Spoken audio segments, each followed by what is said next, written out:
আপনারা জানেন যে 5ই আগস্ট বৈষম্যবিরোধী ছাত্র আন্দোলনের ডাকে আহ্বানে এদেশের সকল শ্রেণী পেশার মানুষ একত্রিত হয়েছে এবং সম্মিলিত প্রতিবাদের প্রেক্ষিতে শেখ হাসিনা সরকার উৎখাত হয়েছে। আমরা অনেকেই মনে করছি এটা ছাত্র সমাজের একক ক্রেডিট, আসলে বিষয়টা এরকম না। ছাত্র সমাজ আহ্বান করেছিল, সেক্ষেত্রে কৃষক, শ্রমিক, রিক্সা চালক, দিনমজুর আরও এগিয়ে আসছিলেন। আমি আজকে যেখানে আসছি তিনি 53 বছরের বয়সে একজন সিএনজি চালক ছিলেন, ওবায়দুল ইসলাম, তার বাড়ি হচ্ছে মেঘনায়।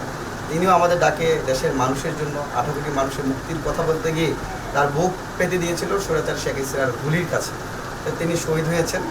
তার পরিবারের পাশে দাঁড়ানোর জন্যই আমরা এসেছি। আমরা সবসময় বলি যে আমাদের প্রথম এবং প্রধান দায়িত্ব হচ্ছে যারা আহত হয়েছে তাদেরকে সুচিকিৎসা দিয়ে সুস্থ করে তোলা এবং যারা দেশের রক্ষা করার জন্য জীবন বিলিয়ে দিয়েছে সেই সকল শহীদ বীরদেরকে প্রাপ্য সম্মান এবং মর্যাদা দেওয়া। সেই লক্ষ্যে আজকে মূলত এখানে এসেছি। আমাদের সামর্থ্য অনুযায়ী আজকে আমরা প্রায় 1 লক্ষ টাকার মতো আমরা সহযোগিতা করেছি। রাষ্ট্রীয়ভাবে যে একটা ফাউন্ডেশন করা হয়েছে সেই ফাউন্ডেশনের মাধ্যমে প্রতিটি শহীদ পরিবারকে পুনর্বাসন করা হবে। আমরা মনে করি এটা আমাদের নৈতিক এবং প্রথম দায়িত্ব যে প্রতিটা শহীদ পরিবারের খোঁজ খবর নেওয়া, তারা যেন কোনোভাবেই অসহায় ফিল না করে, তারা এদেশের শ্রেষ্ঠ সম্পদ হিসাবে যেন আমরা তাদেরকে সম্মান করতে পারি, মর্যাদা দিতে পারি। সেই জন্য এখানে আসছি। আমরা চেষ্টা করব তাদের পরিবারকে পুনর্বাসন করা থেকে শুরু করে প্রত্যেকটা বিপদ আপদে যেন আমরা পাশে দাঁড়াই।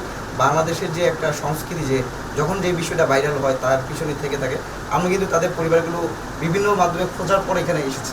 আমরা চাই এই জিনিসটা যেন প্রতিনিয়তই হয়, শুধু আজকে আসলাম, মিডিয়া আসলো, পরে আর খোঁজ নিলাম না, এরকম যেন না হয়। আমরা একটা স্থায়ী ব্যবস্থা করতে চাই, স্থায়ী সমাধান করতে চাই তাদের পাশে থাকার জন্য।